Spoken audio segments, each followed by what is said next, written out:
Hello and welcome to the Expectations of Hospice series with your social worker Hallie. Today we're going to talk about glioblastoma, which is a brain tumor that is really shitty. I'm coming at this as a hospice social worker, having personal experience and professional experience. Glios are a terrible disease. They unfortunately do not have a good prognosis, and very often once things do start to change, they change pretty quickly and pretty aggressively.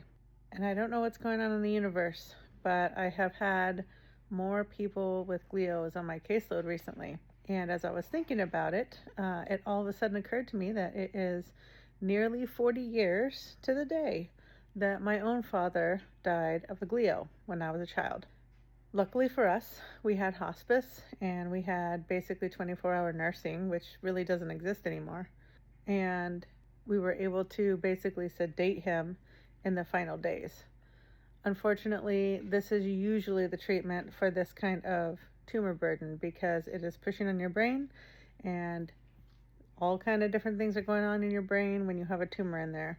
Oftentimes there's a seizure risk. There are behaviors that can happen, aggression, agitation, all the terrible things that you don't want really to be happening at the end of life is often what we will see with glios. So when we're having our team discussions, we're talking about making sure that we have medications in the home that can be more aggressive for symptom management, and the nurses talk all about that.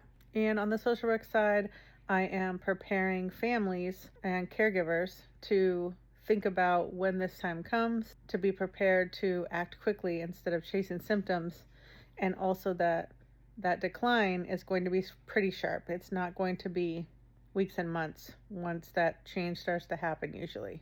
Oftentimes what we'll see is it's just hours to days.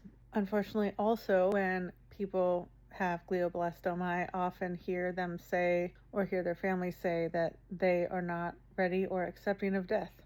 I would say the majority of my patients, honestly, usually get to some place of acceptance, but specifically with this diagnosis, it is a lot harder. I think part of that is because of the speed, part of it is because of what it's doing to your brain, and part of it's because it's really scary. Even though there are some treatments to give you some longevity, they don't last. I know there is a mom and a young son that I've seen on TikTok that were trying to raise money for a new, it sounded like immunotherapy, where they take a piece of the tumor and make a treatment with that somewhere in California. I'm really excited to hear more about that.